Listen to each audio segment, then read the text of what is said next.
that way about those moments where the walk-ons are given scholarships, but it's not always a situation where it's just an attaboy for somebody who works really hard. Sometimes you get the Hollywood ending. The walk-on ends up becoming the star. And so it was for a player at Arkansas from no scholarship to having his number 77 retired. Even more, Tom Rinaldi tells us, a quarter century later, Brandon Burlsworth connects to everyone who's ever been told, you're not good enough. Well, man, I want to be the first person to tell you that you're on scholarship. Surprise presentations. In front of his parents, grandfather, you're on scholarship. Team celebrations. Roaring ovations. Those stirring moments and rousing stories of a walk-on going on scholarship. You're on full scholarship.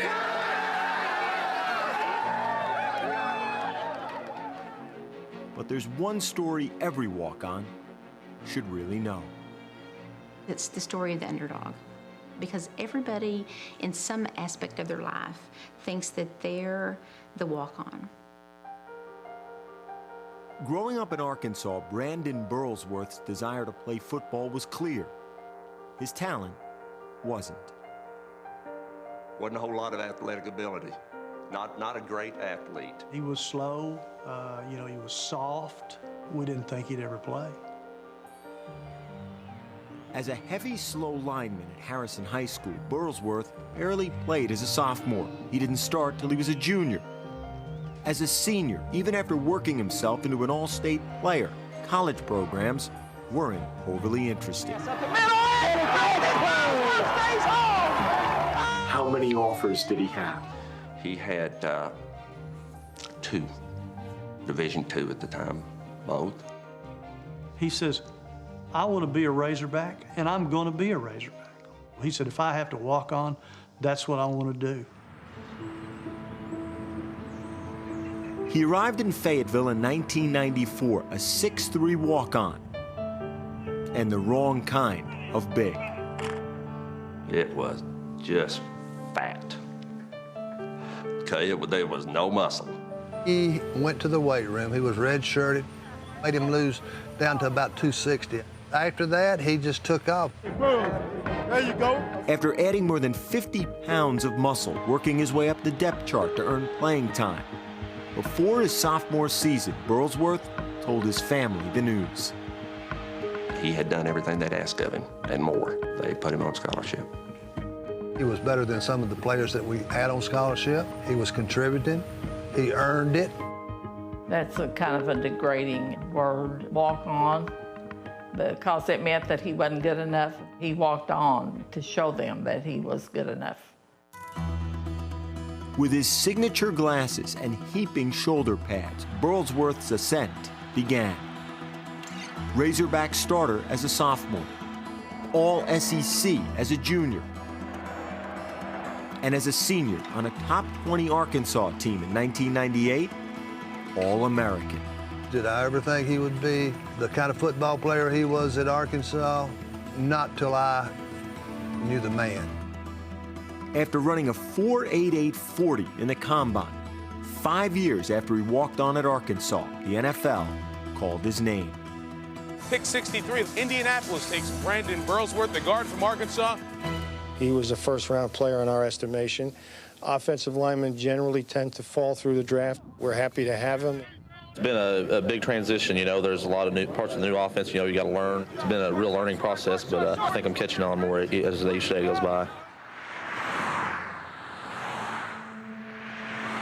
11 days after the draft, Burlsworth was driving back home from Fayetteville to Harrison along Route 412 to pick up his mother and take her to church. He was late. And I seen the policeman pull up, and Brandon wasn't home yet. I remember running out and saying, Brandon, Brandon, and them just shaking their head. The Brandon Burlsworth story was unfolding like a fairy tale. But yesterday afternoon, Burlsworth died in an auto accident. Police say Burlsworth's Subaru crossed the center line and was hit by a semi. Brandon Burlsworth was 20 minutes from home. He was 22 years old. It was just seemed unfair for a guy to do everything he had done the hard way and made it to the highest level, and then you don't get to play.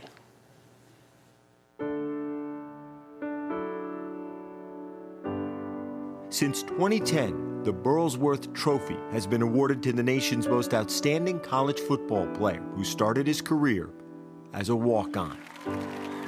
You know the winners. The winner of the 2018 Burlsworth Trophy, Hunter Renfro. And they know the story of a walk-on who lives on. Every year at the ceremony, it's just cool because I hear Brandon's story over and over again. That same determination, that same work ethic, and they won't take no for an answer. That's the Burls way, earning it.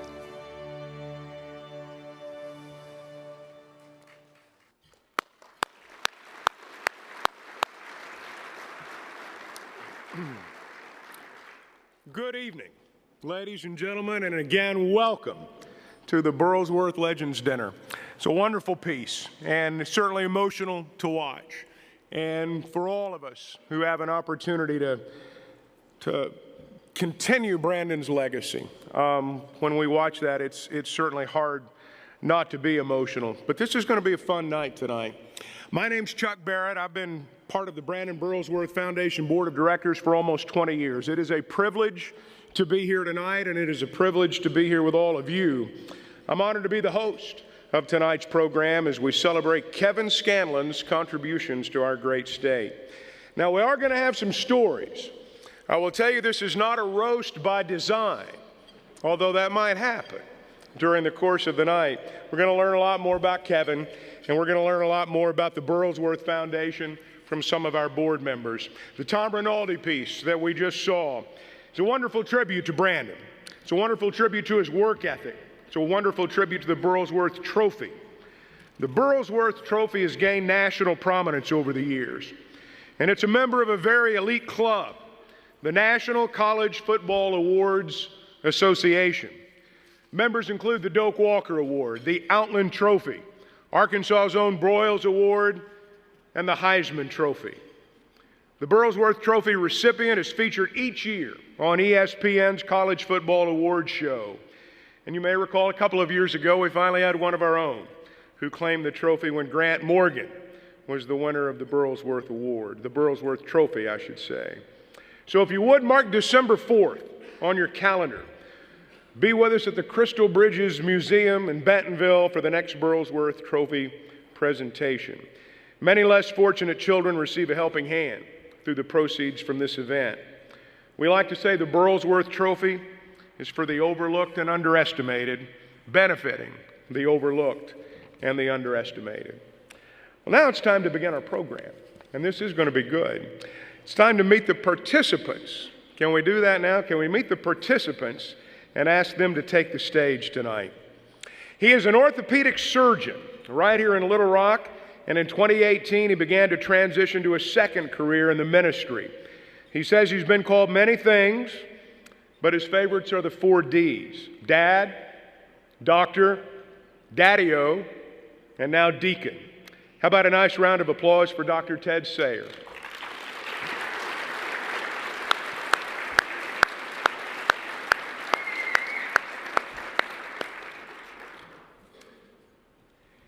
He's a graduate of Western Michigan University and resides in Brooklyn, Michigan.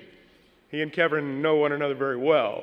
I'm sure we're going to hear some great stories from this guy. Please welcome Kevin's brother, Kerwin Scanlon.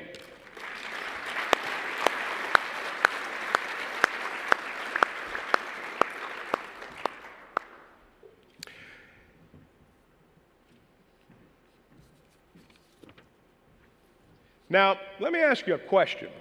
How many of you would be comfortable giving your child a microphone with a big room of people out in front? And basically, you've invited them to say whatever they want to say. Well, that's what's happened tonight. And our next individual has followed his father's footsteps with a career at Stevens, where he's a managing director in the investment banking division. Let's hear it for Kevin and Vicky's son, Brian Scanlon.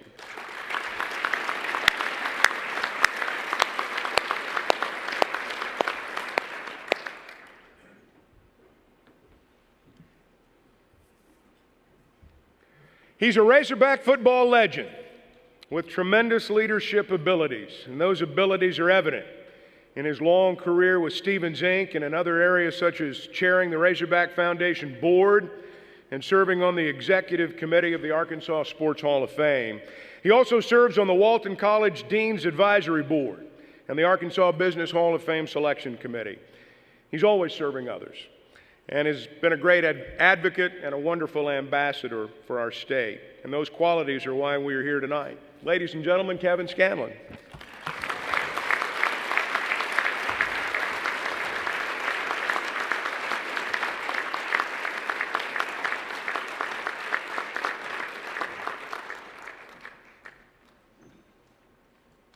Gentlemen, let's be seated. Now again, Kevin, this is not a designed roast, but I've got a feeling that that may happen before it's all said and done. I did not get that memo. No, well, that was by design that you didn't get the memo. Brian, I'm going to start with you.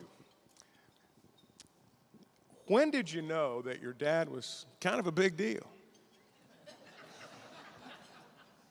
So I was born just less than a year after he was finished playing, so he was very young and just out of school when I started realizing what was going on, and I always knew he played for the Razorbacks, but I didn't know what that meant really. I just knew he played for the team in red that I liked, but then as I got older, people would come up and I would realize they would shake his hand, and I was like, Dad, do you know them? No. And I'm like, and they would start asking for his autograph when we were like out eating breakfast, and he would take me and my sister out to eat breakfast every Saturday morning. I can remember one time at Wendy's, and he spent time talking to these people I didn't know and signing autographs. I'm like, what's going on? Like, why do they want your autograph? It's like, well, you know, I used to play football, and people used to like watch me play. So, and that happens. That still happens to this day. People say, Scanlon, that's the name. Wait a minute, are you related to Kevin? I'm like, yeah, he's my dad. And then stories start. So.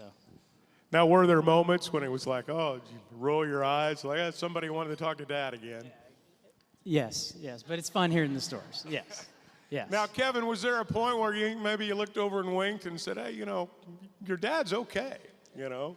Well, the part of the story he left out is that after one time when this happened, we were out at breakfast and someone asked for my autograph, and they said, why do they do that? And I said, well, I played for the Razorbacks, and I won't say it was Brian or Lee. I'll protect the innocent. But they said, well, they act like you were a big deal. And I said, hey, to you I was. So let's be clear. Kerwin, you obviously have a perspective that the rest of us don't. What was the competition like in the household? That's a good question. If you may or may not know, we're one of 9 children. All of our names start with K. I was the second boy. So Kevin didn't have a whole lot of competition with the sisters growing up for food and for attention, per se. But as the brood got larger, then things started changing with younger brothers and younger sisters and other interests. As our parents got older, but Kevin always seemed to be the glue for us all in things that we did for our own athletic things, or as a family. We were just talking about how each of us, our parents, made sure we got a chance to go to his games. If it was either at North Carolina State or here at Arkansas, you know, at Duke or Virginia or Penn State or Oklahoma or Texas A&M. So those are good memories. So the competition was a little interesting. I got to ask about the picture. We saw one of the slides. There's Joe Namath in cutoffs, and there's Kevin. What's the story there?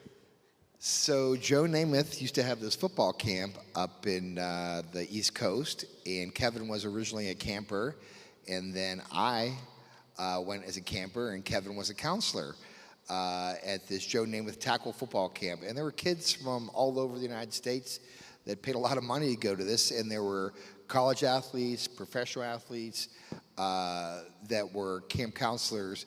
And it's one of my fondest memories of Kevin when I knew he was kind of a big deal when we were at Joe Namath camp, is that either after the young kids had their session or after their older kids or in between, Kevin would throw with Joe Namath to professional receivers and college receivers. And what he didn't know is that people were watching him as much as they were watching Joe and watching the velocity. Well, who threw it harder? Who threw it faster? And I said, well, that's my brother, you know.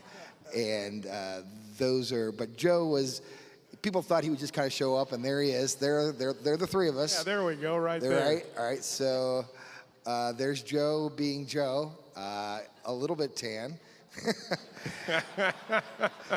I think Joe spent some time in the evenings and on the beach before he actually played with the kids. But, you know, it wasn't one of these kind of things where he wasn't there. He was there and participated, but watching Kevin throw the football with Joe was really, again, one of my personal memories of him of great pride in watching other people's reaction of him. Dr. Sayer, I know that faith is obviously a big part of your life and Kevin's as well. The story that I understand is a big part of his mother's life also, and when Lou Holtz came calling, there were some conditions.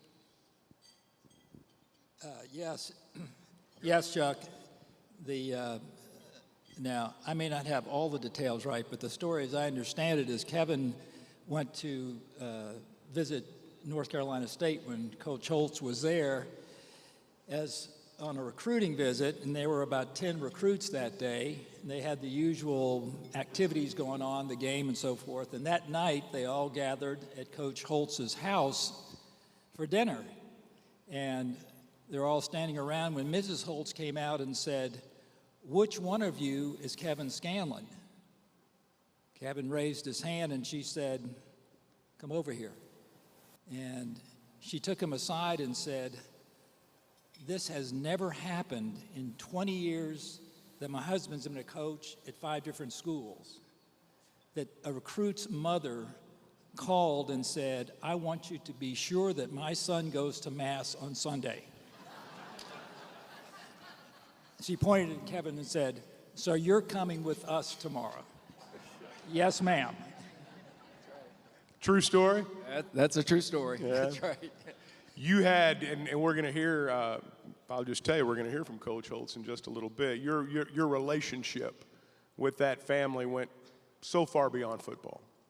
Yes. You know, I played at Beaver Falls High School for a coach named Larry Bruno. And Coach Bruno was a renowned high school coach, primarily because he was Joe Namath's coach. And Coach Bruno was from a little town called East Liverpool, Ohio. And that's where Lou Holtz was from. And Lou Holtz idolized my coach, and because Coach Bruno was such a legend. And so Coach Holtz tried to emulate Coach Bruno. And so that formed, I think, a bond because Coach Bruno had recommended me to Coach Holtz. And then we found out we had the same faith and that I came from a big family. And so we just developed a very special relationship that's lasts to this day. We continue to be very close. He really touched me when he asked me to be a pallbearer for Mrs. Holtz. That was just something that was just overwhelming that he thought that much of me. But I had a special relationship with Mrs. Holtz, too. He used to say she was management, he was labor. And so she kind of ran things in the house. And so we worked with the family and at Stevens. And so I spent a lot of time with Mrs. Holtz, and just a special, special relationship for me. Brian, you went into baseball. And in fact, I told them earlier, I was the Razorback baseball broadcaster when you played at Centenary. And you were a good player. You obviously bonded with your dad through that. Tell us about that. Yeah, so I was a baseball player, and I wanted to play. It started out when I was 4. I wanted to play, and I wasn't old enough yet at the time. He had to be 5, and so my dad tried to get me in the league, and they said, "Well, if you'll coach, we'll let you do that." And I have a feeling it was like, okay, this recent Razorback quarterback wants his son in here. Let's get him to coach. So, yeah, there's a picture of us right there. At junior deputy, just down the road here, and Dad coached me till I was 15, all throughout junior deputy and travel ball, and we used to, you know, there it is again, and we used to love to go on our own and hit. That was our thing. Me and Dad would go out and we'd go to the field, and sometimes the field was locked, and we'd hop fences, and we'd get in trouble and get run off, but that was all right, and we did it. We did it on vacation. We did it everywhere. We did it in the winter. It was our time, and it was, you know, he was dedicated to helping me. I told him I wanted to play baseball in college, like he played football in college, and he said, "You can do it. You got to work hard, and I'm going to help you do it." And he did it. And every time I wanted to go practice, he was there for me, and always said yes. It was a great experience. How was he on the baseball diamond? He was good. He was Yeah? good. Yeah, the arm translated. Yeah. He could hit. He could throw and he could hit. Yeah, he was good. Yeah. Because I've heard Kerwin say that really was kind of where it started. Would that be right? 100%. The baseball field we grew up on had a Little League diamond and a Pony League diamond, which is like 14, 15, and 16-year-olds. And right behind it, in western Pennsylvania, there's steel mills everywhere, there was a large industrial steel mill plant exactly about 75 yards from the fence. Now, the legend was nobody could ever hit the blue building when they hit a home run. Only 2 did. The first guy was a 3rd-round draft pick of the Oakland A's from Beaver Falls, a guy named Dave Hornacek. The second guy was that guy right down there. Now, what was more impressive, that over the road behind the building, there was a large concrete, like a transformer where they actually used to unload things. Nobody could ever hit that. That man hit that as well. And that's when I'm like, is there anything this guy can't do? Dr. Sayer, your relationship with Kevin, we hear them talk about sports and ball and things like that. You've had a very unique relationship, and in reading some of the notes about your relationship with Kevin, it sounds like it's really evolved over recent time, I guess might be the better way to put it. Yes, I've known Kevin for a long time, and just what's interesting in learning about Kevin is that I didn't know him before we moved to Arkansas in 1981. So when I met Kevin, he was just a nice guy, and I'd heard he'd played football, and that was great, but I didn't know he was that big a deal. And he still is a nice guy. But probably almost 8 years ago, our church started some small groups that turned out to be for couples, and we were in it with Kevin and Vicki and some other people who are here tonight.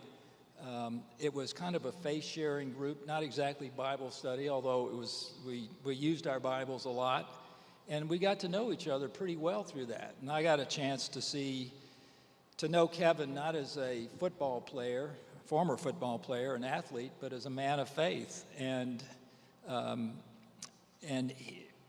it was an experience that we all learned from each other. And in many ways, we all in that group had different experiences with our faith growing up, and it was interesting to hear Kevin's experiences of his upbringing and the faith that he had in his family. So I know Kerwin can talk about that, but I can tell you that we've all learned from each other and come to recognize and support each other in our own faith lives, in our own journeys. So, tell us what that's meant to you, Kevin. Well, my faith means everything. It all starts with faith, of course, and it was an important part of growing up. It's been an important part of my family. It's been an important part of Vicki and I's life. And we found a church that we love, and we've been members at a long, long time, and we found people that we love. And so that has certainly been a big part of the further development of our faith, that we share it with people that we love.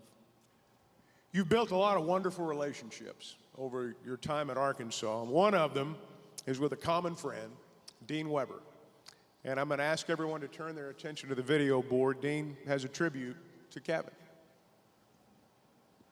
It is an honor to speak on Kevin Scanlon's behalf today as he receives this year's Legends Award from the Burlsworth Foundation. Kevin's one of my best friends and is most worthy of this recognition.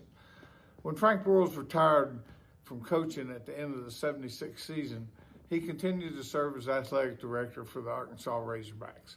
This also meant he would hire the next head football coach. Many of us on the staff had never experienced a coaching change, and we were apprehensive about the new guy. The one person who was not apprehensive was Kevin Scanlon. Kevin had transferred in from North Carolina State, where Lou Holtz had been the head coach and had recruited him. For his age and throughout his career, Kevin was one of the most easygoing, mature, and calm young men we've ever had come through our program. Even after having to be redshirted and not play during that first year, or the injuries that he suffered in 1978, he would not be deterred from becoming the best player that he could be. With his Catholic faith giving him strength, he continued to persevere through 77 and 78 until finally starting in 79, becoming one of the best leaders and most valuable quarterbacks we've ever had. He commanded respect not only from his teammates, but from his coaches as well. He instilled in them the same confidence as he does with his clients and team today. Kevin certainly exemplifies the motto of the Burlsworth Foundation, do it the Burls way, which is the right way. Coach Holtz used to say, integrity is what you do in the dark. Well, Kevin Scanlon is the embodiment of integrity. Congratulations, Kevin, on this prestigious award.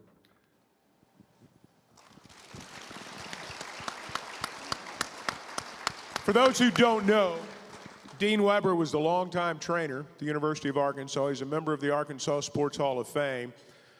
I hear him say the very same things privately about you that he just said publicly about you. And I wonder if you'd talk about that relationship.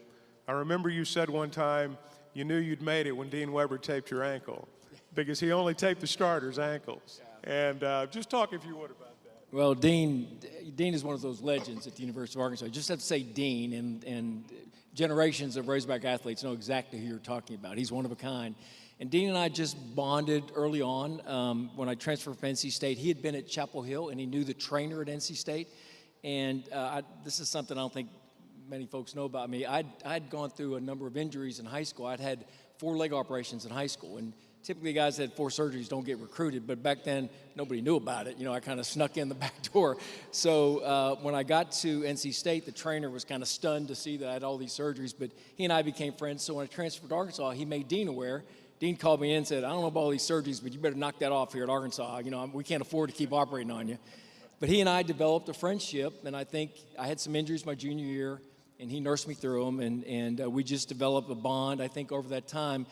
But, you know, to tell you the way Dean is, I got hurt my senior. I actually missed a game my senior. I got hit under my arm in a practice. Back then, Ron Calcagni's here tonight. He'll tell you, they went live on the quarterbacks back then in practice, and I got hurt in practice, and I couldn't throw. And I played the first 2 games, but my arm was injured, so they decided that I would have to sit out a game, and so I did. And so when I got healthy finally, it was my first time to throw in 10 days, and if I injured again, I might miss the whole year. And so I was hesitant. I didn't want to throw, and I remember standing in the end zone there at the Razorback Stadium and thinking about that pass and was hesitant to throw it. And Dean walked up to me, and he put his hands on my shoulder. He said, listen, he said, you need to trust someone. I want you to trust me. I care about you. I'm not going to let you get hurt. You have to believe me. You're fine. You're going to be fine. This team needs you. You're a 5th-year senior. You're the starting quarterback. They need you in the lineup. It's time to get back to work. And, boy, that meant a lot. And then Dean walked away, and I got ready to throw the ball. I stood there, maybe paused for a second. He walked back up, and he said, by the way, last week they played that freshman. He played pretty good, so I'd hurry up and get back in the lineup if I were you. That's Dean Weber. To a T, right there.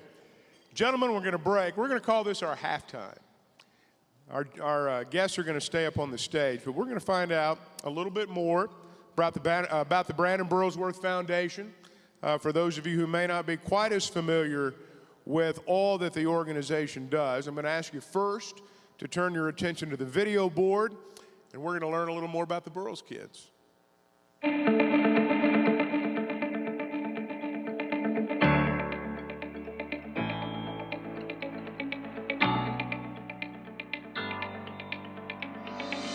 For over 20 years, they've been coming. From all corners of the state, they came. They came for an experience they would never forget. To see the Razorbacks for the very first time. These are the Burls kids.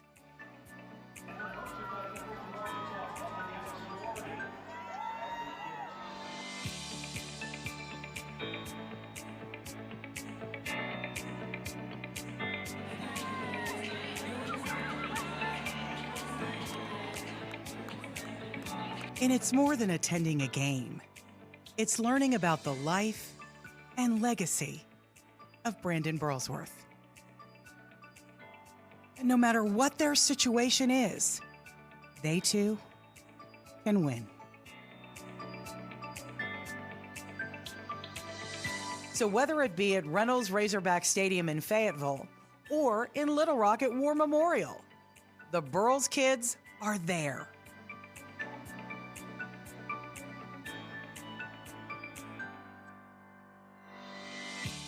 And after all these years, it just wouldn't seem like game day without them.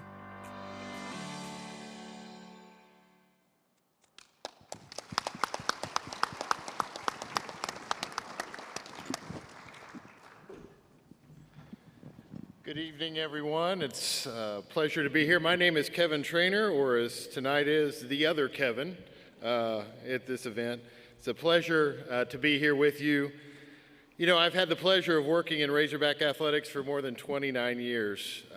I was there when Brandon Burlsworth first walked onto the U of A campus. I was blessed to witness Brandon's incredible journey firsthand. And I've watched his legacy continue even as the first group of Burls kids arrived at Razorback Stadium 23 years ago. If you've been to a Razorback game, you probably recognize something in the video. You likely saw them on the video board, those excited young boys and girls located in the south end zone cheering loudly with those signature black rim glasses. But what you may not know is that aside from attending a game, the Burls kids do so much more. They learn about faith, hard work, and what determination can do. That's Brandon's story. Once they arrive at Razorback Stadium on game day, the Burls kids are escorted into the U of A Sports Hall of Honor. There, they see the names and images of some of the greatest Razorbacks to ever compete for the University of Arkansas, including tonight's honoree, Hall of Honor inductee Kevin Scanlon. But just a few steps away from the hallowed Hall of Honor Wall of Fame stands the locker of Brandon Burlsworth. And as the Burls kids look up and look at the helmet, the shoulder pads, the glasses Brandon wore as a Razorback, they're getting a glimpse of something that they most likely have never seen and pictured in their lives, a future beyond their current circumstances. You know, attending college is only a dream for many of these children, but once they are on campus and learn about the possibilities, they begin to dream. And over the years, we've had several students at the University of Arkansas whose first trip to Fayetteville was as a Burls kid. We've even had one Razorback football player, Johnny Gibson, who attended his first game as a Burls kid. So you can see why we're passionate about this group of children. Our goal is to make the first Razorback game day something they'll never forget, but something that provides even a greater glimpse of a brighter future. And tonight, it's only fitting that we take a brief moment to recognize this signature Burlsworth Foundation program and hope that we can continue to encourage these young people to follow their own dreams, inspired by Brandon Burlsworth and other Razorback legends. It's also an honor and my distinct pleasure to be a part of this wonderful evening celebrating Kevin Scanlon. Kevin is a great example of what I like to say about our Razorback family. You don't have to be a native of Arkansas to be a Razorback, but the true definition of a Razorback is one who embraces our state and what it stands for. And no one embodies that definition more than Kevin Scanlon. So the next time you find yourself bemoaning about the transfer portal, take a moment to think of the countless blessings we have received since Kevin Scanlon decided to call Arkansas its home. And tonight, we celebrate Kevin as a loyal Arkansan, a Razorback Hall of Famer, and a Brandon Burlsworth legend. Thank you for letting me be a part of this special evening, And thank you to everyone who's here. You are truly making a difference, and that is truly the Burls way. Have a great night, and go Hogs.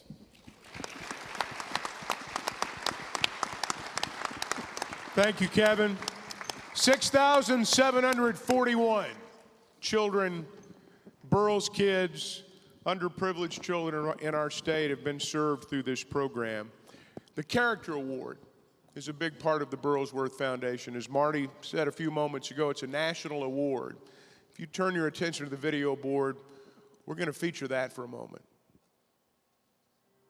There are over 16,000 high school football programs in this country, and football is important. It teaches so much, but it's more than Friday nights and letter jackets. It's more than throwing or catching a pass or running for a touchdown. It's about something bigger. It's about being part of a team, caring about your teammate more than yourself. Now that's character. And the Burlsworth Character Award rewards high character nationwide. The Burlsworth Award is a very important part of our program here at Flambeau School, and to us it's really the Hall of Fame of character. And having an award like the Brandon Burlsworth Award, an award that celebrates character, an award that celebrates Christian values, is such a wonderful thing for my program. My name is Major Josh Lawler, and I'm a former high school athlete from Rogers, Arkansas, a husband, a father, and a current active duty nurse practitioner for the U.S. Army. I was honored to receive the Brandon Burlsworth Character Award in 2005 while playing high school football. This award isn't about being a great player. It's about being a great teammate and a great person. We don't give individual awards in our program as far as best player or MVPs or those types of things. This is the only one that we select, and it's simply because it exemplifies exactly what we want all of our boys to be about. It's such a great award to show that these young men are going to be future pillars of their community, great fathers, great sons, great brothers, and great husbands. We need to celebrate things like character, like Christian values in our world, in our society today. They are so undervalued. Even today, it serves as a testament to the type of gentleman and leader that I aim to be. As one coach said it best, I'm almost positive Brandon would be very proud of all of you and all of those that have received this award. Football careers fade, but your character lives on.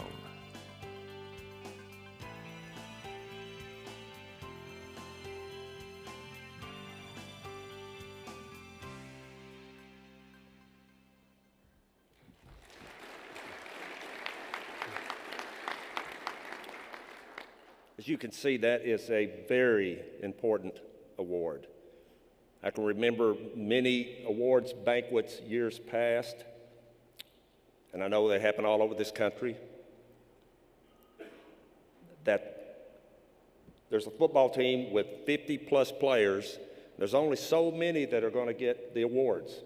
These are going to be the best players. But what about that young man that shows up early every day for practice, stays late, cleans up the locker room, volunteers for charity, does whatever is asked of him, but he's just maybe not the best player. Now, sometimes this award does go to the best player, but sometimes it goes to a young man just as I described.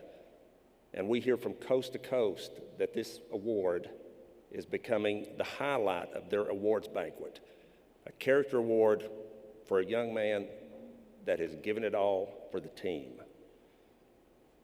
Burlsworth Foundation's based, we're based on character. We're based on faith. That's what we're all about. And anytime we have the opportunity to share that and to teach character, such as at our football camps, that's what we're going to do. We're very, very proud of this award. It's in all 50 states. It will be from coast to coast. We just opened up the nominations, or not the nomination, but where they can submit their players. So every high school, 16,000 high school football teams in the program, every one of them can have a Burlsworth Character Award winner, no cost to them.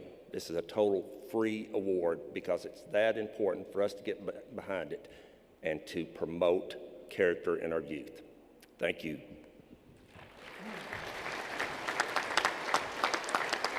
Thank you, Marty. All right, we're going to continue our discussion with these gentlemen who are on the stage with us. Dr. Sayre, I wonder, when you hear words like character and selflessness that we've heard in some of these presentations, what does that make you think about in terms of Kevin Scanlon? Well, it was interesting to hear some of the things about Kevin tonight that I didn't know, because Kevin is someone that doesn't blow his own horn. You know, there are as many Razorback fans at Holy Souls as there are in any church in Arkansas, but Kevin doesn't make a big deal about being there. He is really humble, and he's very quiet, but when he tells a story, usually it's one that kind of pokes a little fun at himself. He's got great humility, great compassion, and he's all about helping other people. And he doesn't make a big deal about it. In fact, most of the time you don't know anything about it. And that's the way it should be. That's the way a man of faith does it. So. Brian, you've made a decision to go into similar field, same field as your dad. What went into that, and what kind of example did he set that made you want to do that? Well, obviously, Stevens is a great firm, and I knew Dad worked there, and he was always happy there, and I had the opportunity to work there, and I took him up on it right away out of college. And you know, growing up, he was always his name was always there. People always knew I was Kevin's son. And then, you know, it bothered me a little bit as a teenager, and I wanted to make a name for myself. And then when I got back to Arkansas after college, and I realized it was a real blessing. I'm really proud to be his son, and he's not only a great Razorback, but he as Ted said, he's a great person and a great man. I got to ask you, I thought about this when we were watching the Dean Weber video, and when your dad was telling the story about, you know, you better get well. Tell us about when you went through an injury as an athlete, and the advice you got from your father. Well, so we would always go practice together, and there was one time I was probably 12 or 13, and he hit me a ground ball, and it hit a rock or something, hit me right in the face, just bleeding everywhere, teeth all out of whack. So he grabs me up, takes me to the hospital, and we get there, and the doctor gets in. He's like, okay, well what happened? How did you do this? And I couldn't talk, so I just point to my dad. My thought being, well, Dad, you tell him. I can't talk. The doctor gives this suspicious look, and Dad's like, no, we were practicing baseball. No. I realized quickly what he thought. No, Dad didn't hurt me on purpose. But got right back at it, and I did get him back, though. I will say that. When I was a senior in high school, he was pitching to me again, and we were in an indoor cage, and he throws one behind the screen, and I hit a line drive right back up the middle, and he didn't get out of the way. I got him right in the ribs, and he dropped immediately. And Dad's tough, and I never seen him do that. So now it was my turn. Grabbed him, drove him to the hospital. And we get in there, and he calls my mom, and he's like, hey, you know, me and Brian are in the hospital. And she says, well, what did you do to him this time? He's like, nope, he got me. So I ended up breaking 2 ribs, which is extremely painful from what I understand. And there's not a whole lot you can do but let it heal. But he healed up and went back out practicing with me again. Kevin, I got to ask, was it more nerve-wracking being the quarterback for the Razorbacks or watching your son play baseball? More nerve-wracking watching my son play baseball. It really was, but it was a delight. You know, I loved every minute of it, and he was a hard worker, and he had a great career, and it was a lot of fun watching him. It was his sport, what he did, and, you know, I remember vividly his first college game, his first college at bat, the first pitch. Brian was nose line drive hitter, and he hit a double that one-hopped the wall, and he got in second base, and he pointed at me, and I'm standing there crying in the stands, and everybody's watching me, and it was a delight to watch him. I will say, as he got older in college, he would come home and want to still go hit and throw.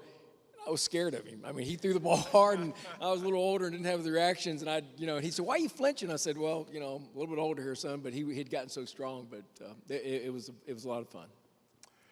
Kerwin, looking at the picture a little bit earlier of you and Kevin and Joe Namath, it dawned on me that that's your big brother. That's your big brother standing next to Joe Namath. And what it must have been like going to his games, watching him play, I'm guessing trying to emulate him a time or two. What was that like? You're spot on. If you could show the picture of Terry Bradshaw. So when Kevin was a sophomore in high school, his head coach was the brother-in-law of Terry Bradshaw. So this is the early 70s, right before the Steelers started making their Super Bowl run. They were getting better. He was the first overall pick a couple years ago. Anyways, he comes to one of Kevin's games because his brother-in-law is the head coach. We got a chance to meet him after the game, and I was in awe, not that it was Terry Bradshaw, but Terry Bradshaw was talking about my big brother, what a great quarterback he was, and that he called his own plays in high school. What high school kid calls his own plays? Kevin did. So you juxtapose Terry Bradshaw, Joe Namath, two Hall of Fame football players telling me and everyone around him that this guy is going to be something special. It motivated me, quite frank with you, to want to be like him. In fact, here's a little embarrassing story for myself. If you could show the picture of the tube socks, of all things. Okay, so that's the orange and black of Beaver Falls Fighting Tigers.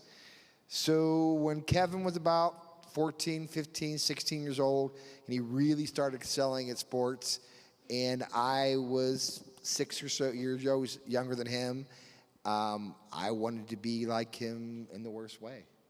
So every time he was looking for his tube socks, he couldn't find them. And Silicon Valley, where the hell are my tube socks? Where are they at? So clean or dirty, I would wear them, hoping I could be a little bit like him, to be honest with you. It really was. I don't know if I've ever told you that, but that's a true story. I know where my socks went now, but I didn't know. They're their socks. Kevin, to feel the support of your family as a player, to feel it as an adult, what's that experience been like for you? Well, it's emotional. I don't want to start crying here in the stage, but it meant a lot then, it meant a lot now. You grow up in a large family and you don't really realize it's a large family. And I remember being at Arkansas and my family all came to visit me, and I saw them standing on the hill, and I thought, oh my gosh, they're all my family. I mean, it was a huge group there, but they were just wonderful. And I knew I had that support, and it meant everything to me. We in a large family, there's an age gap. My youngest brother was 5 when I went off to college, and so you don't really get to know them till they're adults because I was gone so much. But you always felt the love. You always knew that they cared deeply for you. Dr. Sayre, you said a little bit earlier something that I thought was interesting. You said you'd heard he'd played football, but he never talked about it. I wondered when you said that, at what point did you finally have a conversation about, he was a pretty good football player back in the day?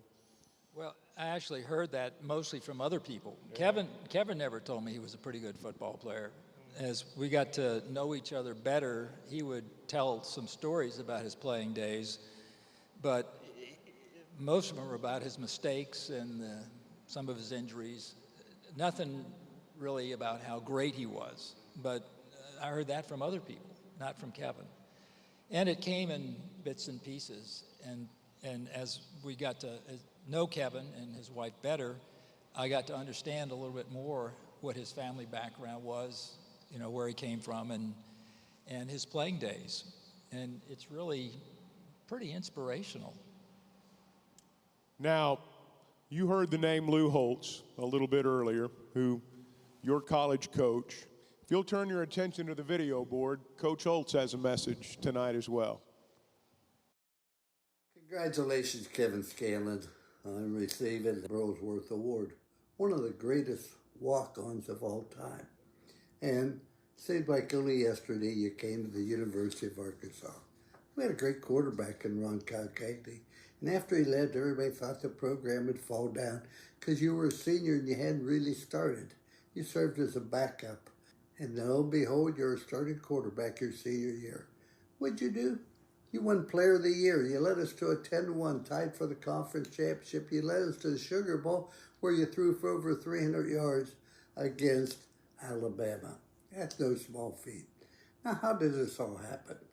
Well, Kevin, your philosophy has always been your faith, your family, and football. You have certainly done that very, very well. Let's talk about your work habits. You never got despondent. You stayed positive. You worked hard. But more importantly, you believed in yourself when nobody else believed in you. Oh, I had faith in you, but I didn't have any idea you'd be as good a leader as you are. And then your positive attitude in everything you did. It was no matter how difficult the challenge, you were very positive, upbeat, and it was certainly contagious. And also, you always put others first. You know, even to this day, when something happens to one of our former players, you contact me almost before it happened. You're really an amazing individual. Now, this is a great honor. There's only been 14 of them, and ironic, that was your jersey number 14. When I first saw you throw the ball, I thought, well, he'd be 14th team. You didn't have a real strong arm, but you're very accurate, you believed, and you're very, very positive in what you did. It's great to see you win this award. Frank Burrows also won the award. He was a great player, a great coach, and certainly a great leader and great athletic director. But you're in that classification, Kevin.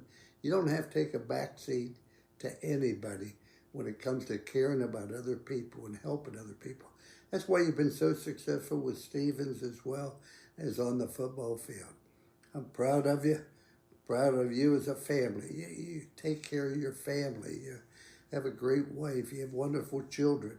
And more importantly, you have great character and honesty and integrity. In all the years I've known you, Kevin, I can honestly say this.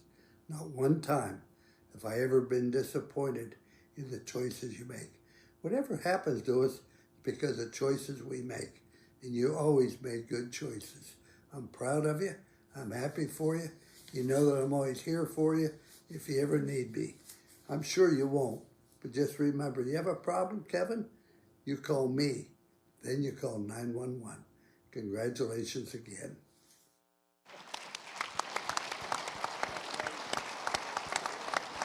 Hey, he still got it. He still got it. Yeah, now, Kevin, I got to ask you, was he that nice every day at practice? I mean, was he that complimentary of you every day? You know, he is a very charming man, a funny man, a witty man, and you throw 2 interceptions and it loses a lot of that charm and wit, I'm telling you. He is an intense man, but, you know, that's him.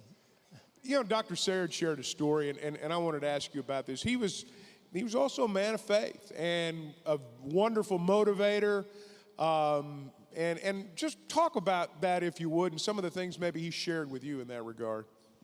You know, his faith was very important to him, and his family was very important to him. The family was always around. You know, Skip Holtz, who's now an outstanding coach himself, was just a young boy running around the practice fields with us.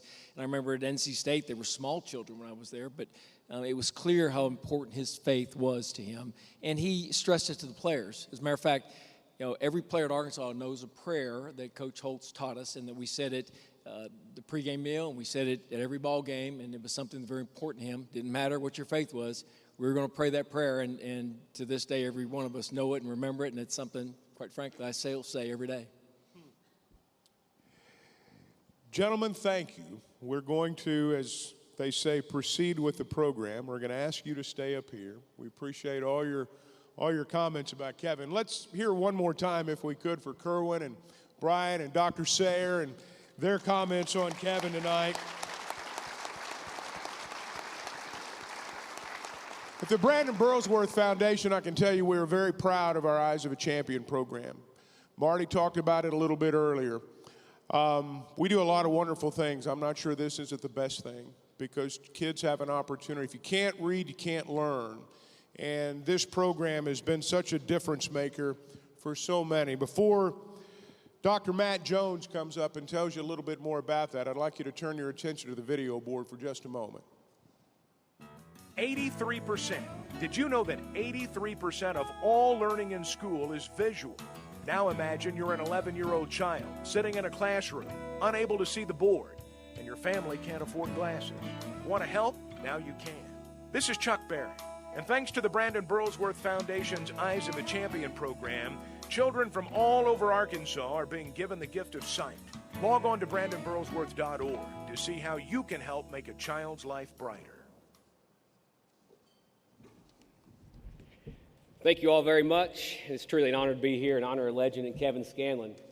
Before I start, I am glad that Chuck introduced me. Yes, my name is Matt Jones. Luckily, the light's too bright to see your disappointment. I am not the Matt Jones that you probably want to hear speak, but give me about 3 to 4 minutes to talk something about very close to my heart, which is children's vision and the backbone of the Brandon Burlsworth Foundation, which is the Eyes of a Champion program. So I'm an optometrist, I'm an eye doctor. So I'm going to ask you a question. How do you know whether you see clearly? For us, all of us in this room, that's pretty easy, right? I've seen something once, it was distinct, it's no longer clear. You know, I just turned 40 this year, so the old joke, hey doc, my arms aren't long enough. I've heard it 1,000 times. I laugh like I've never heard it before. But what about if you're a child? What if you're in kindergarten, 2nd grade? What if you're 6 years old and you've never seen clearly before? There's no way to know. Kid's not going to complain. They don't know any better. I see it every day. I see it every day in our offices. We got several optometrists here of a child seeing for the first time, seeing the leaves on the trees. I mean, it's enough to bring you to tears.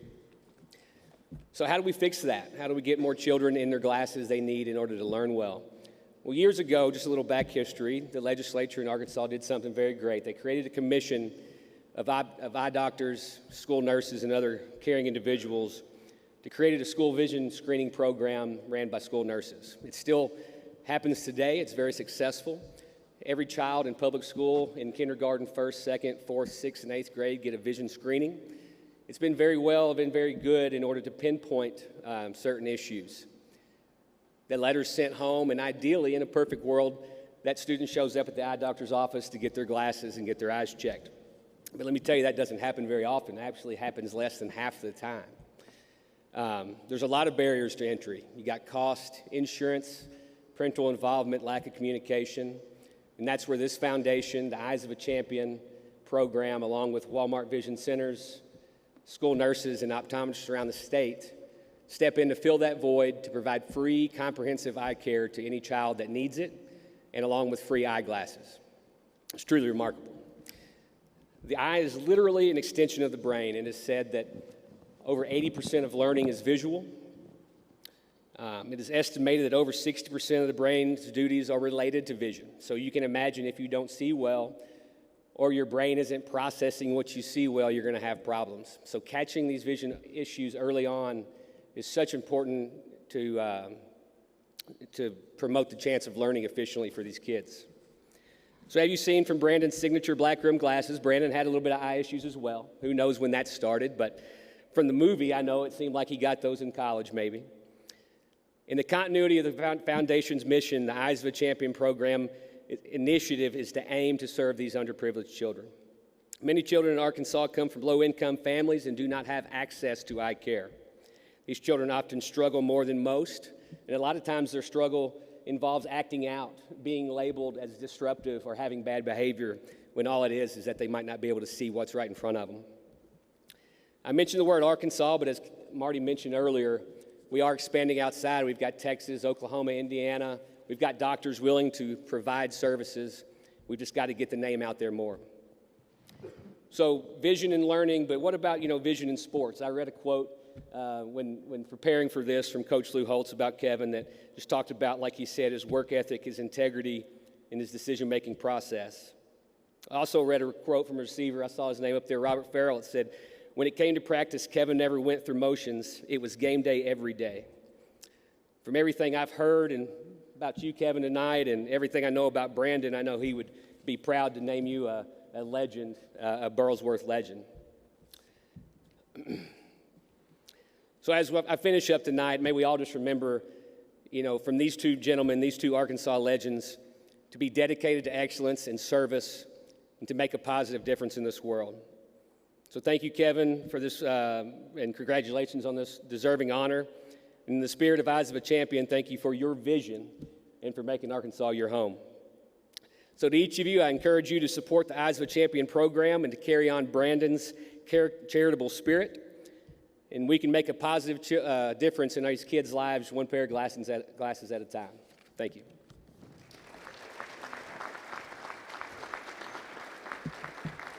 Thank you, Matt.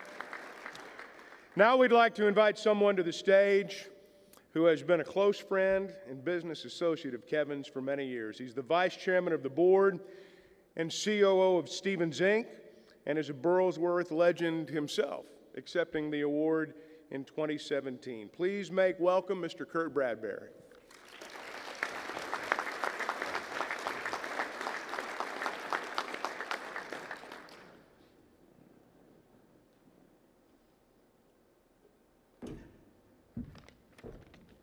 Thank you, Chuck, for that. Marty and Vicki, Chuck, ladies and gentlemen, let's talk a little bit about football history. It was a humid night in Fort Worth on October 6, 1979.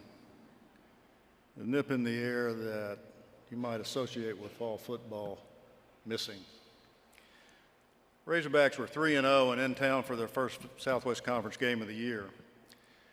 They were led by a youthful Lou Holtz, who at 42 was yet to be held in the awe and reverence that were soon to come his way. As is widely known in Razorback lore, Coach Holtz was well acquainted with his starting quarterback for the '79 season, having coached him at North Carolina State. But Kevin was yet unproven to cautious Arkansas fans, having been injured in '78 and ending up backing up Ron Calcagney. He did throw 49 passes that year. But Coach knew what most fans did not know at that time, that Kevin had matured from a high school phenom into one of the most accurate passers in history. And many fans did not know what Coach and the team knew, that there was a scrimmage prior to the beginning of the season in which Kevin was 30 for 30 in passing.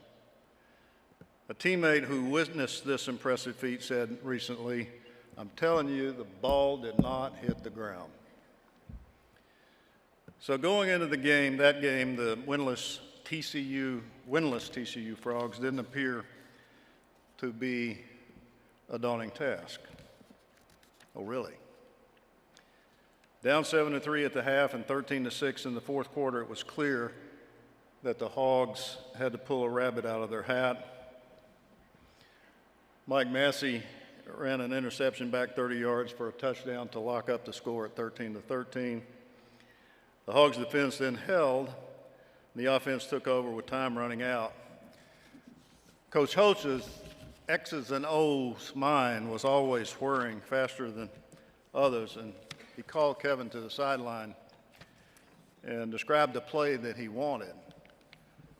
Taken aback, Kevin had to say, "Coach, we don't have that play. That was NC State."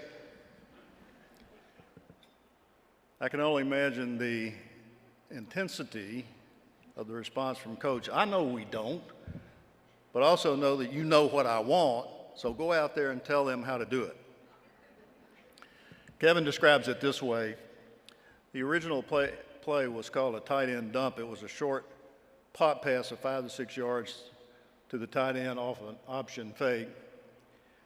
When we ran it the first time, the free safety came up fast and broke up the play. Coach Holtz changed it to a tight end dump and go, where I pump fake to get the tight end to come up. The safety went deep, and I stepped back and hit the safety on the deep route. We had never run that before, and I'd never thrown deep to the tight end, Daryl Mason, before. The pass was complete to the Frogs 34, and after 3 running plays, the ever reliable Ish Ordonez kicked the field goal for the 16-13 victory.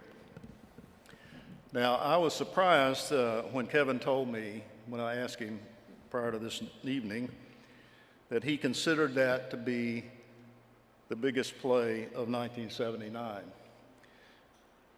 Now, some friends of mine told me that a Razorback history buff told me that the biggest play of '79 had to be the miracle pass in the Baylor game later that year.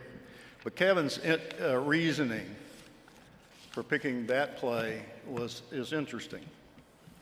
He said, the main thing for me was that Coach had confidence in us as an offense to execute the play that he made up. And he had confidence in me that I could handle it. It was the first real time that I had to step up and make a play to allow us a chance at winning. His confidence in me did wonders for me, and I felt making that play set me up to have confidence for the rest of the season. And as you know, it was a 10-2, ended up a 10-2 season. Kevin still thinks that if the TCU game had gone differently, there's no telling where that fabulous season might have ended up. Here's what I take away from that story, based on and how it reflects my many years of working together with Kevin. Of course, football builds character. And engineering a come-from-behind victory builds character. But what I hear in this story, yes, for Coach, but just as much for Kevin, is creativity. In so many ways, creativity has been the hallmark of his career at Stevens.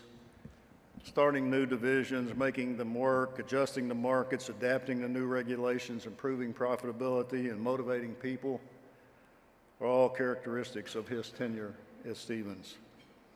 When he took over as head of the private client group, we asked him to build a service organization, which he did with astonishing success. You can never tell how much having a teacher, a mentor, a coach like Lou Holtz meant to the formation of the mature, complete man. I'm sure it was a lot, but I'm just as sure that the seeds that Lou planted fell on fertile ground in Kevin.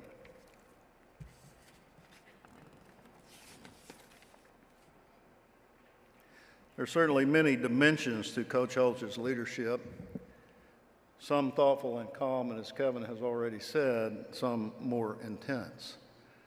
For example, early in our professional relationship with each other, Kevin and I had a frank and candid exchange of views about some pressing business issue. Given our respective rank in the organization at that time, we decided to see the issue my way. I saw him the next morning, and I wanted to check in, and I said, "Hey, we good?" To which he replied, "Listen, if you think you're the first guy that's ever grabbed my face mask, you're wrong." He's a family man, as we've heard a bunch about, a man of faith. Dad, granddad, all roles in which he excels. Which brings me to the most important coach of all, Vicki. What a partnership. Many were the occasions sitting in my office discussing difficult issues, rediscussing difficult issues. I could sense the fine hand of Vicki's advice and point of view, in his point of view, and in his demeanor. There were several times in multi-day discussions that I stopped him and said, "You've been talking to Vicki, hadn't you?" And then on a couple of occasions, past time to go home, I've said, "Look, do me a favor, go home and talk to Vicki, please." So this is an occasion for us all to say this. Coach Vicky, thank you.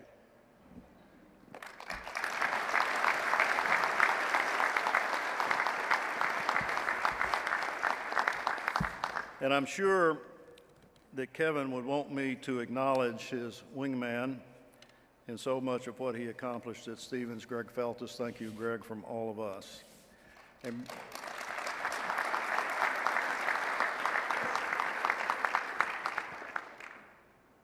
And Brian, I just want to say what these two tables know here is you have earned your own way at Stevens. You have done a great job.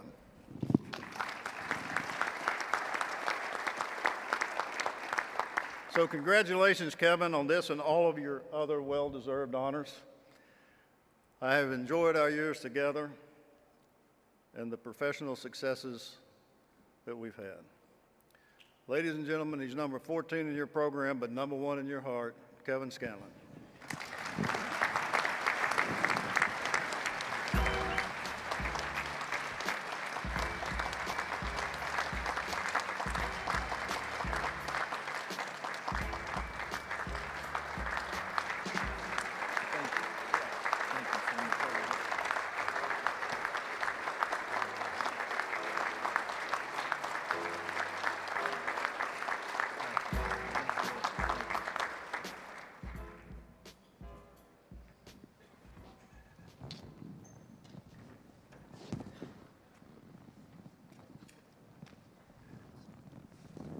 Well, you almost made me cry. How about that?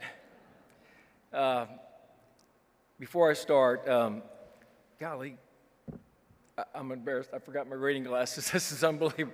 Can I borrow? Does anybody have reading glasses I can borrow?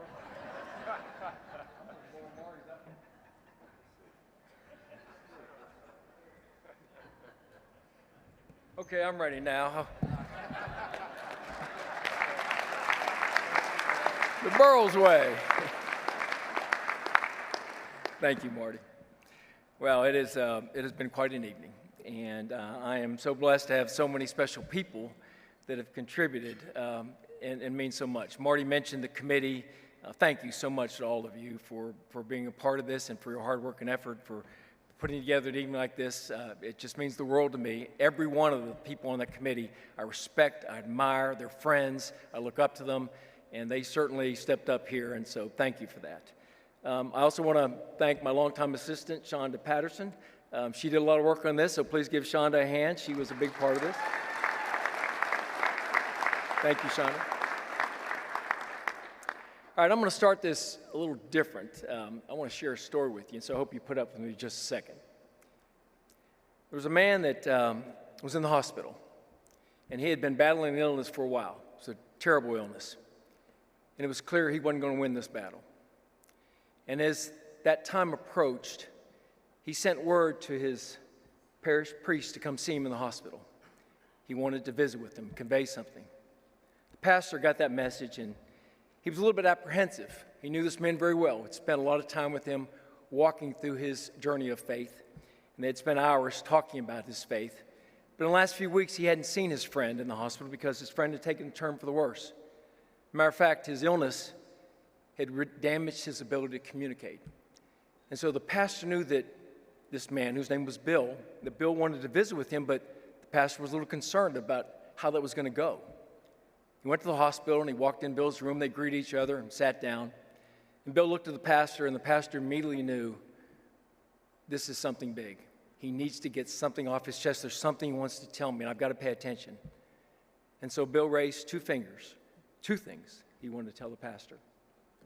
Raised the first finger, and he said what he had to say. Pastor nodded. He raised his second finger. He said the second thing he had to say. Once again, the pastor nodded, and Bill became quiet. The pastor immediately began to say a prayer. He prayed because he knew what this moment meant. He also prayed because he had a little panic. He couldn't understand a word that Bill said.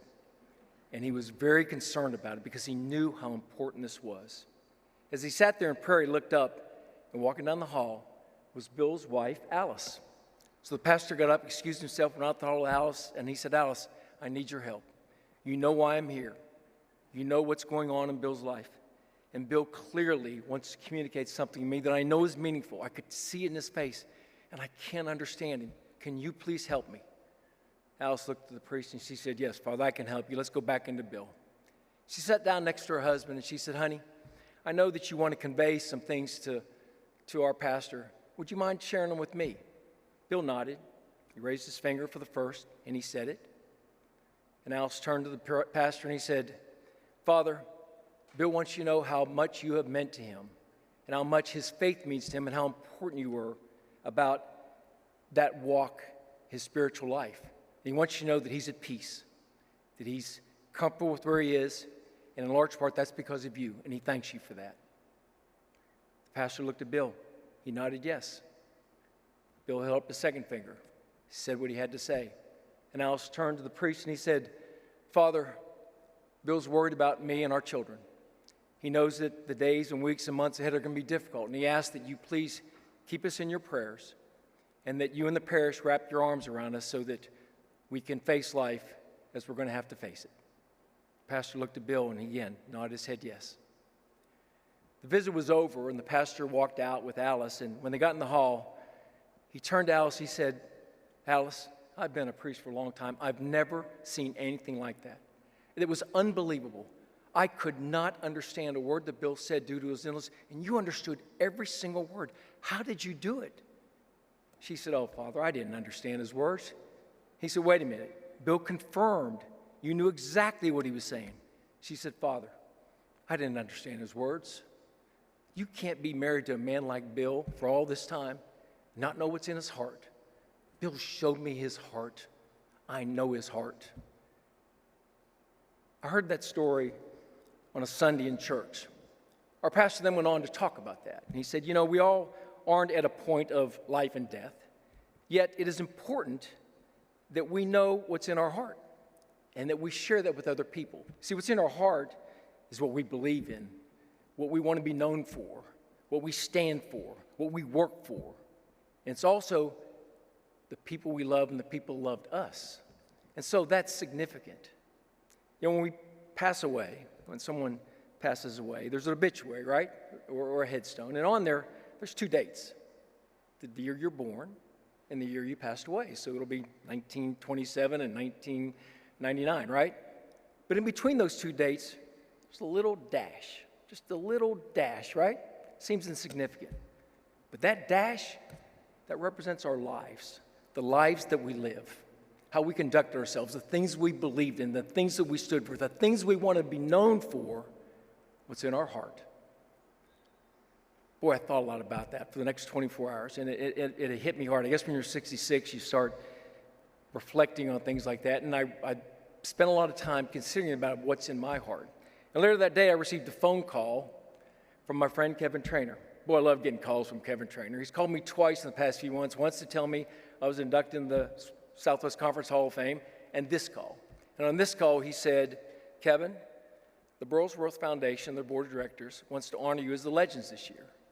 Well, I was blown away. I was certainly humbled and honored. I knew about the award. My mentor, Curt Bradbury, won the award. I'd been to other Burlsworth Legends dinners, and so I knew how important it was. And it meant a great deal to me. And then Kevin said that Marty Burlsworth wanted to call me and talk about it. So later that day, Marty called me. And we had a nice discussion, and Marty said, listen, he said, that night, we wanted to be special for you and your family. We wanted to be important. Kevin, he said, what we want to be about is what's in your heart. We want people to know what's important to you, what's in your heart. The day after the sermon from the priest. I guess there's a coincidence in the world. I'm not one in believing that was one for me.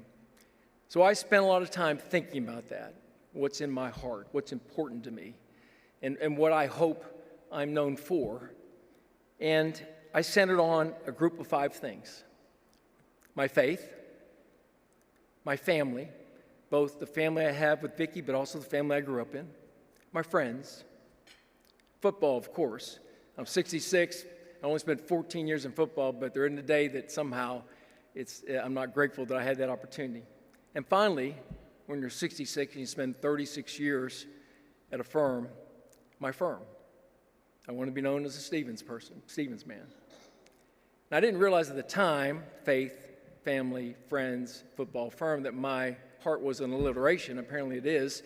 But as I thought about those areas of my life that was important to me, and I spent more time understanding them, I realized, yes, they were important, but what was really important were the people that represented those areas, the people that influenced me, the people that believed in me, the people that motivated me, the people that encouraged me, the people that gave me the benefit of the doubt and the benefit of the doubt and the benefit of the doubt because I needed more than one. That was what was important to me, and that's what struck me as the most meaningful part of what was in my heart, because they helped put it there. And so I thought immediately, of course, of my parents, Jack and Katie Scanlon. As my brother said, they raised 9 children, and they did it in a remarkable way. My father, the word I would use to describe him was strong. My father was a strong man, strong in his faith, strong in his belief, strong in his opinions, and just strong. He was a big, strong man. He was a fullback linebacker, and so he also loved football, and he certainly encouraged and instilled in me the love of football. Now, he wanted his firstborn to be a fullback linebacker. And so the first 2 years in football, I was a fullback linebacker. Now, everyone in my town knew that I could throw. I was the only kid that could throw over the telephone wires, and that was a big deal when you played in the street. And so they all knew it, but my dad, that I was going to be a fullback linebacker. And so when my high school coach saw me in the 7th grade and saw me throw and called my grade school coach and said, move that boy to quarterback, my dad said to me, son, he said, do you not realize that as a fullback linebacker, the great thing is you get to hit someone every single play? And I said, Dad, in football, I'm trying not to hit someone every single play. And so he said, well, go be a quarterback. And so I did. My mother, if my father was strong, the word I'd use to describe my mother is devout. Devout in her faith and devotion to her children. She was a remarkable woman. She had 9 children. And if you sat each of us down in a room and asked us privately who the favorite was, we'd all say that we were. She treated us all so special. My parents gave so much to us and instilled in us that belief in faith and family. Probably the greatest gift they gave me, though, were my 8 siblings. One of 9 children, you think somewhere in there there'd be a rounding error. I think I'm it, because they're remarkable people. I not only love them, I like them a lot. They're fun to be around, and they mean so much to me. In a family of 9 accomplished people, and they all are accomplished, I got my unfair share of attention just because of the nature of my activities being public, and also the unfair share of family resources. Kerwin actually touched on that. So family vacations, instead of being the beach, there were places like College Station in Lubbock, Texas. But I never heard anything but love, support, and joy from my brothers and sisters, not an ounce of jealousy, and I love them for it. Family. I'll circle back to family in a second. Friends. Friends are very important to me, certainly, as they all are, and I've had many, many friends through my life, and Vicki and I share a number of friends that are all tied to the things that I mentioned here today. But I was very blessed when I got to the University of Arkansas. When I got here, Coach Holtz wanted me to be I think, accepted by the team. I think he knew that I had a chance to play there someday, and he knew it was difficult for me to transfer. So he handpicked my college roommate. And to do so, I think to help me, he picked the player who was the most respected on the team, a guy by the name of Mike Scott. Mike Scott became my college roommate that year. In our first discussion, Mike said to me, I want to be clear on something. I go to church every Sunday, I'm not a partier, and I'm not neat. I said, okay, Mike, well, let's be clear on this. I go to church every Sunday, I'm not a partier, and we're going to have to talk about that neat thing. Somewhere along the way, over the next 2 years, Mike and I formed a special bond. He was a remarkable man. He was a strong man of faith. We were polar opposites. I was dark hair, he was blonde. I was a Northern Catholic, he called me a Yankee Catholic. He was a Southern Baptist. But somewhere along the way, we began to discuss the Bible, and he stirred my interest in the Bible, and we would share stories, and we would discuss our religions. And we finally decided that we may walk different paths, but we're going to the same destination. And we became deep friends. And that friendship extended to almost family-like. When I was redshirting and couldn't travel with the team, Mike said, "Are you going to Little Rock?" I said, "No, I have a place to stay." He said, "You're staying with my family." And I did. He was a remarkable man. When I got my first job, I only had one suit. Mike, being the good Southern Baptist, he had 5 that he wore on Sundays. And he came to my house one day with a bag. I said, "What's in the bag, Mike?" And he said, "These are for you." I looked in the bag, and there were 2 of his suits. I said, "What are you doing? Why are you giving me 2 suits?" He said, "You need them." I said, "Well, Mike, that only leaves you with 3. He said, "We'll both have 3, Kev." It's just the kind of man he was. He meant the world to me. We lost Mike 7 years ago to an illness. We shared so many things, including all the things I mentioned here today, and also he was a Stevens man himself.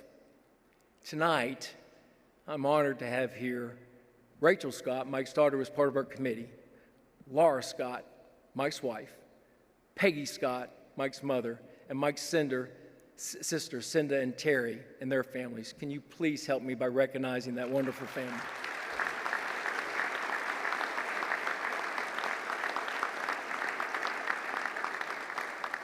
I particularly miss Mike on a night like tonight. If you look in your program, you'll see a picture of me and Mike. And if you look at it closely, and his daughter actually pointed this out, Mike's smiling bigger than I am. That was the night of my induction to the Arkansas Sports Hall of Fame. That's the way Mike was. And I miss my friends. Next, of course, is football, and football means a lot to me. And when I think of football, I think of Lou Holtz, and I think you understand how important he is in my life. In many ways, he was like a second father to me. When I first met Coach Holtz, my first impression was I thought they'd sent the chemistry professor to recruit me. I couldn't believe this guy was a football coach. But when he began to talk, something struck me. And the feeling I had was what I would describe as a nervous excitement. I knew this man was special, and I was just absolutely mesmerized by the way he talked, but also knew he was going to be tough. He was going to be demanding, and he was going to push me probably harder than I ever thought was possible and make me work farther and harder and reach more than I ever thought I was capable of doing. And actually, even though I was nervous about it, I wanted to be a part of that. I underestimated him. He was quite stronger than even that, but it was a good kind of hard. And he helped me in so many ways, and to this day, I value his friendship, and I'm grateful that Lou Holtz was in my life. In many ways, my life intersects with Lou Holtz. From sharing a hometown with my high school coach, to him coaching Joe Namath, who was my boyhood hero, to the fact that he led me to NC State where I met Vicki, to his recommendation that I join Stevens. He's a special man, and I'm grateful that he was in my life. And lastly, of course, my firm. I've had the pleasure and honor of working for Stevens for 36 years. When I first met Greg Feltus, my next-door neighbor, I was working at Merrill Lynch. And Greg would say to me over the fence every night, he said, "Why do you work for a foreign company? You're an Arkansas quarterback." And I said, "I work for Merrill Lynch, not foreign." He said, "They're not from Arkansas, that's foreign to me." I said, "Well, Stevens hadn't offered me a job." He said, "I'll call you tomorrow." And he did. And he invited me to meet with Warren Stevens. I didn't know Warren. I knew of him. And I got to tell you, I was intimidated to go to the meeting. I knew he was a great man. I knew he was from a great family. He was my age. But I was certainly a little bit intimidated. Warren completely changed my impression of him. In that short meeting, I realized, for lack of a better word, he's normal.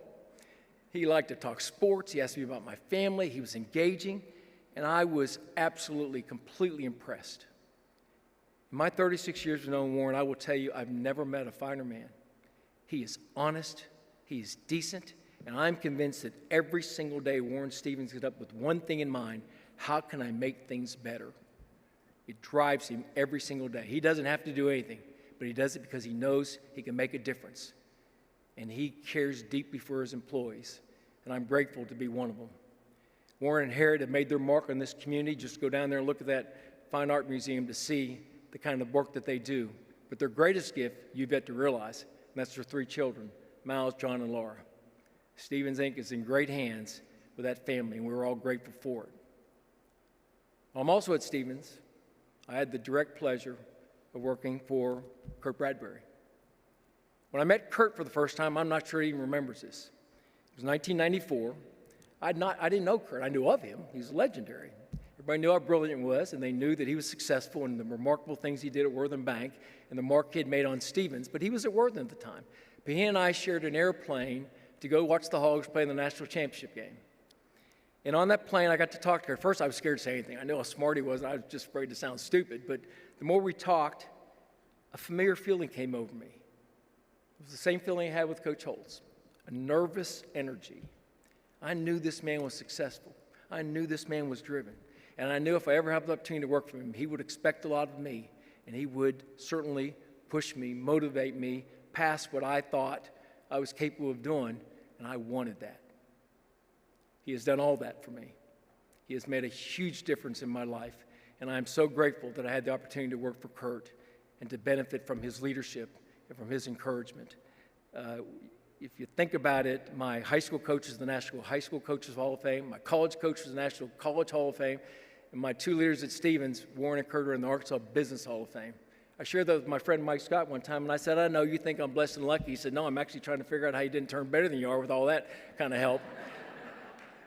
But the fact of the matter is, I had great people in my life that cared about me, that saw something in me, that pushed me farther than I ever thought was possible, and I'm so grateful for it. They made a difference, and I appreciate it so much. And now I want to take you back to that story one more time. The story is about Bill, and boy, Bill was a special man. He showed his heart. But you know, there's another side of that story. I want you to think about it. That's Alice. See, yeah, Bill showed his heart, but Alice saw Bill with her heart. The pastor, he couldn't understand Bill, but Alice could. She used her heart. She saw him with her heart. She wanted to understand, and she did. I'm sure Bill's like all of us. He wasn't perfect, but Alice knew exactly what that man wanted to say at that point because she saw him with her heart. Well, I've been blessed to have someone see me with my heart. It's my wife, Vicki. Curt did a great job describing Vicki to me, Vicki's role with me. She has always seen me with her heart. And the difference it's made in my life is just immeasurable. No one has ever sacrificed more, given more, or done for me than she has. And she has helped me. Together, we built a great life. I remember the first time on a date, looking across the table with Vicki and seeing her smile, seeing her eyes, and knowing this is somebody special. This is someone I want in my life. Now, unfortunately, I was not with Vicki on that date. I was with another girl. That's a true story. I called an audible. I was able to convince Vicki later. I switched. I said to her, it took me about 6 months, by the way. I said, Vicki, did you not tell I was flirting with you? She said, I just thought you were nice. Apparently I wasn't very good at flirting, but I am so grateful that she did. Our story is different. We were apart for 2.5 years. But Vicki is someone who not only sees me with her heart, but she's been my best advocate, my best coach, my benevolent critic, and my inspiration. She's quick, I'll tell you that. We were watching a movie recently, and in the movie, the man in the movie did something special for the woman, and he was very proud of it. And I reminded Vicki that I did a similar thing in college. I said, listen, when you were in college, as part of your PE, you took a bowling class. And that bowling alley was across a 4-lane highway, all the way across campus, across another highway in a little town next to the school. And I would go all that way to see you and watch you bowl and then walk you back. That's how much I cared about you. And without missing a beat, I'm telling you, not a pause, Vicki said, that was special. The only thing I can think of I did for you is that I left my family, friends, home state, moved halfway across the country to watch you play football. That's all I got. That's Vicki.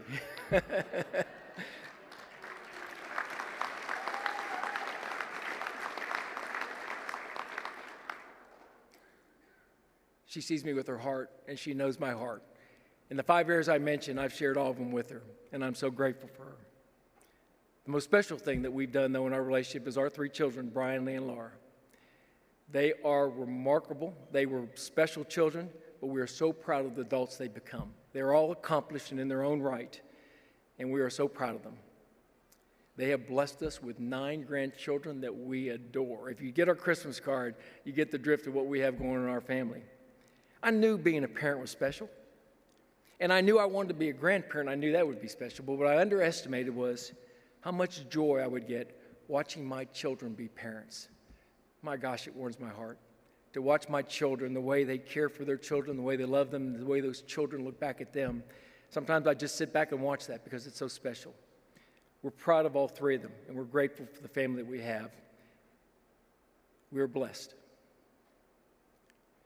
The other thing I thought of this evening is, of course, Brandon Burlsworth. How could I not? What a remarkable young man. He was 22 years old. And I think about his situation and what happened, all that he went through. You know, in this room tonight, there are people that know Brandon intimately, his family, his friends, people that grew up with him in Harrison. There's some of you that only know him as a Razorback and got to know him through football. And there's some of you that didn't know him at all, never met him. But everyone in this room, we have something in common that we share about Brandon. We know what kind of son he was. We know what kind of brother he was. We know what kind of teammate he was, what kind of uncle he was. We knew what kind of student he was. We knew his faith. We knew his character, his determination.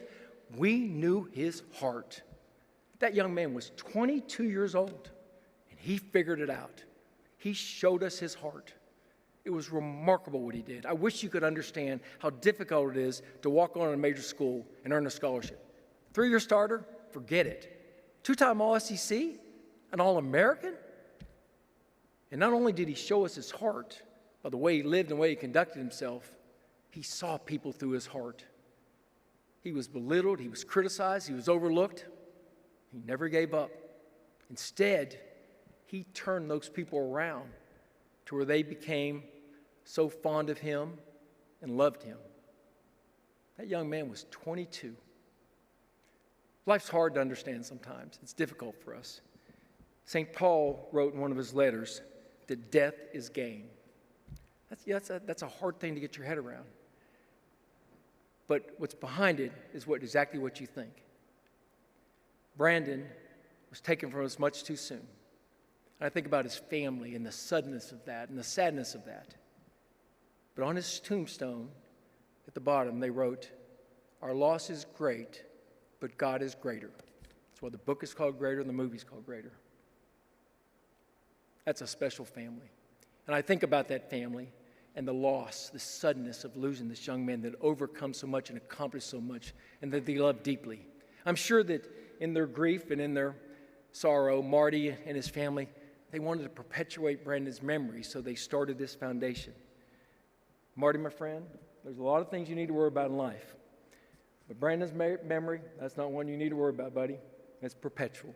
He made his mark, and it's indelible.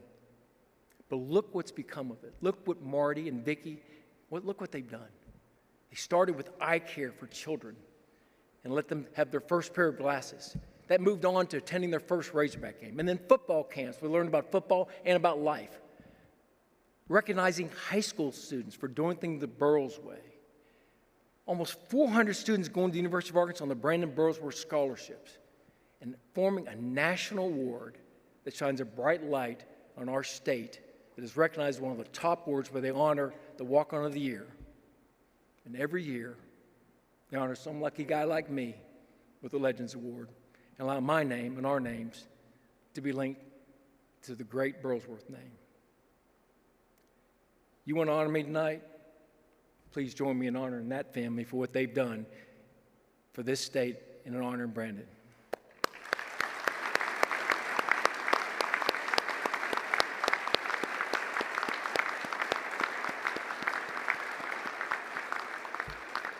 You all have helped this foundation with your contributions here tonight and your presence. It means so much to Vicky and me. We are so touched by this. I am a blessed man, and I'm blessed because of the people in my life that saw something in me. I'm not sure why I deserve the opportunities that Lou Holtz or Curt Bradbury or Warren Stevens gave me, or for that matter, Vicky Scanlon gave me. But I'm fortunate they did, and I'm fortunate they saw me with their hearts, and they inspired my heart.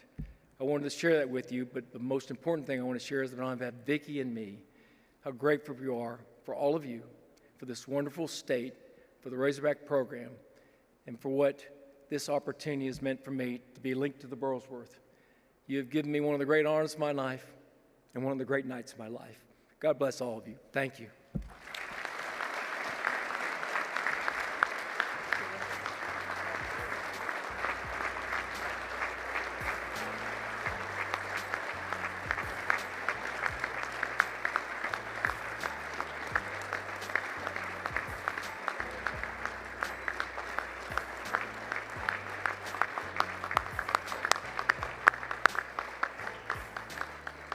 Wow.